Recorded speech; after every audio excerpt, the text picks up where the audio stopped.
The world of trade and development is at a turning point. The models that worked so well for so long have ended. What's important now going forward is to realize that this will be done differently. It will involve cities and services and training, not factories, ports, and technology. Hello, this is the Weekly Tradecast, a podcast brought to you by UN Trade and Development. I'm Sarah Toms. We're exploring how major events are shaping trade and development and how that affects billions of people around the world. This week, we're looking at big shifts in the global economy and what they mean for developing countries with special guest Richard Baldwin. For generations, economic activity has been driven by factories and manufacturing.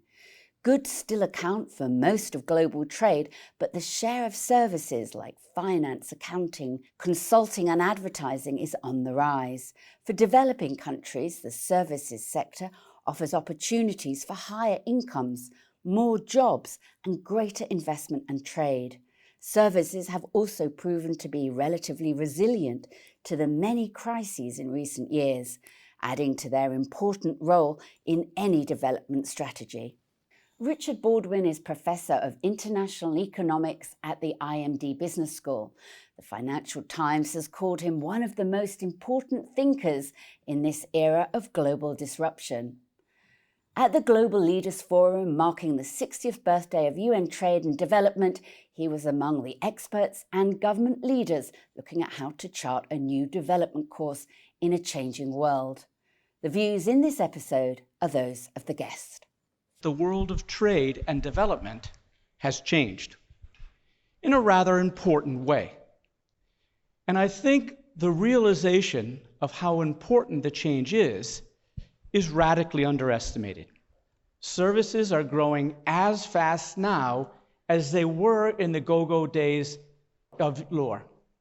So if this trend continues, in just a decade or so, world commerce will be dominated by services, not manufactured goods. So although export-led growth is not dead, manufacturing export-led growth is dead or dying.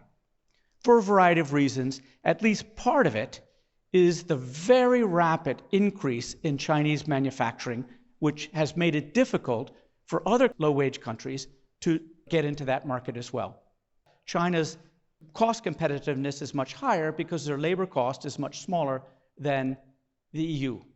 Here's the thing. Manufacturing automation is taking the labor out of manufacturing. So the difference between these two countries is going away because of automation. And when this labor cost share gets low enough, manufactured goods will become non-traded. I caught up with Richard Baldwin at the forum to talk more about the shift to services and how that opens up opportunities for developing countries, women, and a more sustainable future. He also looked back fondly at an early role at UN Trade and Development as a young economist. This 60th anniversary of UNCTAD is a particularly delicious moment for me because I worked as a very young man at UNCTAD in 1981. I was estimating balance of payments equations for OPEC countries. Seems like a universe ago. We were in the middle of the Cold War. OPEC had just been really getting going, and UNCTAD was full of beans at the time.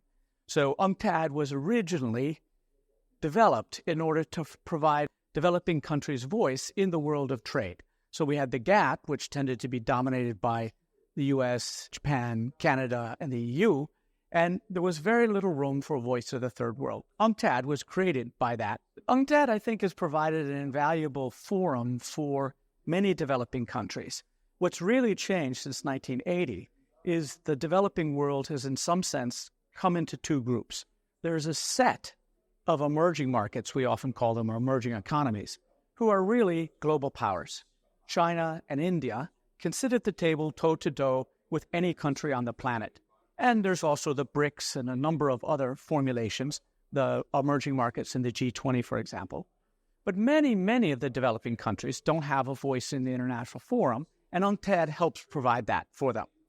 So, looking at global value chains, how are the shifts from manufacturing to services attracting developing countries, and how can they benefit from these changes? The whole nature of trade changed, say, around 1990. The big shift was that the development of ICT made it practical to separate factories from G7, from rich countries, and put some of the stages in nearby developing countries. That revolutionized things, not just so much because of the investment or the jobs going there, but there was G7 technology being combined with low-wage labor to create a new type of competition in the global economy, high-tech with low wages. That spurred a great outsourcing of manufacturing from G7 and led to rapid industrialization of a handful of countries in the developing world. So that was my view of how those value chains changed the nature of globalization. Now, recently, those manufacturing value chains have, at least at the global level, come to be dominated by China. China produces over a third of all manufacturing goods now, so it makes it very difficult for newcomers into this field to work their way up through labor-intensive manufacturing.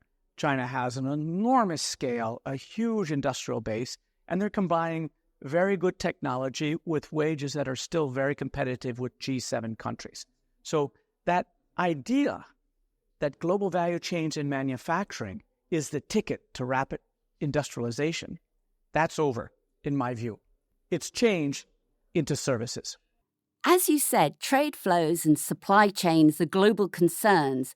So, how should governments and the private sector and multilateral agencies like UN Trade and Development all be working together to expand the links?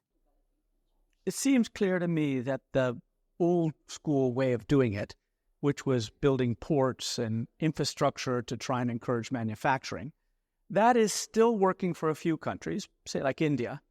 But it works for India because they have over 1 billion consumers with relatively fast rising incomes to sell to. So this is not the same kind of global value chains which involved in exporting manufactured goods. That has changed. And I think it's important for governments in the private sector to realize that this aspect has changed. And what is going to now instead is service value chains, where emerging market workers are joining the offices of G7 firms and getting good jobs doing back office kinds of jobs. That's growing very fast. And I think the switch in thinking and investment and policy is lagging greatly compared to it's almost a fetish about manufacturing. And I could understand where the fetish comes from, but I think it's important to realize that that dream is pretty much over. How do we support sustainable development in a much more fragmented world where investment's stagnating and so many countries are carrying heavy debt burdens? I think a lot of what you read about in the news feed is a conflict between the U.S. and China.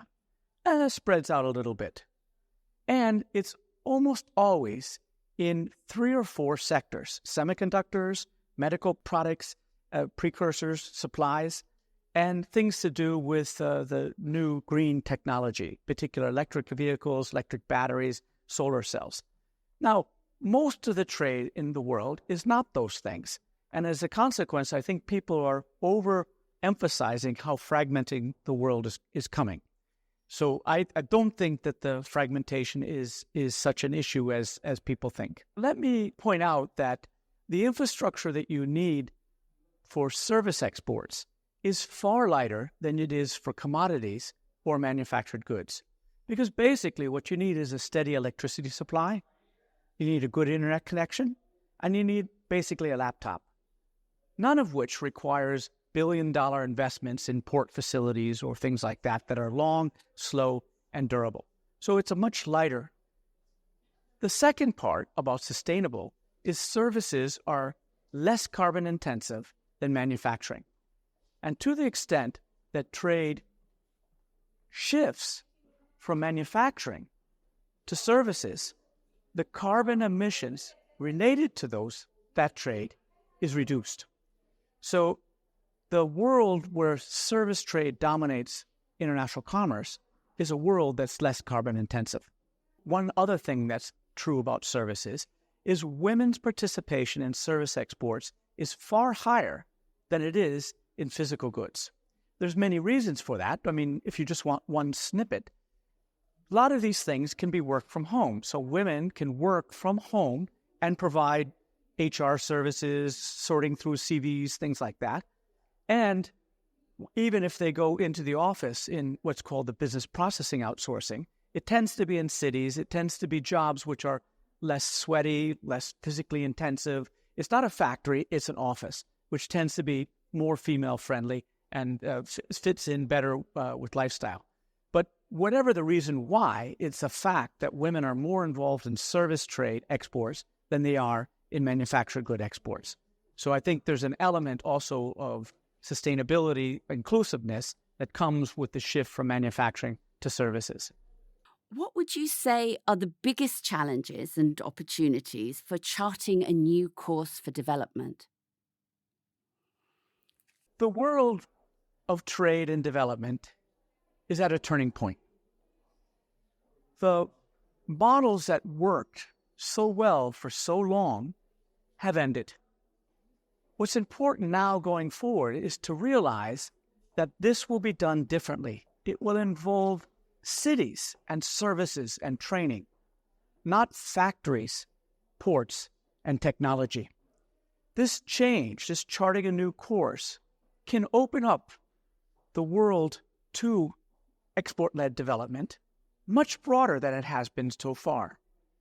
Up to now, it's been either manufacturing export-led growth, and that's only involved a handful of countries, or commodity export-led growth, which involved a wider range, but not everybody. In particular, Latin America and Africa have been largely left out of the whole global value chain revolution. The services, though, are likely to be more tied to time zones, with Africa providing the back office services to Europe, Latin America providing them to North America, and Southeast Asia providing them to Northeast Asia. So I view this as an opportunity for the emerging market miracle to continue and spread geographically, finally bringing in Africa and Latin America. That was Richard Baldwin, Professor of International Economics at the IMD Business School in Lausanne, who I caught up with at the Global Leaders Forum in Geneva. Tune into the weekly Tradecast next week and every week for more insights on the most pressing issues around the world of trade and development. There's even more on our website, unctad.org. I'm Sarah Toms in Geneva. Goodbye for now.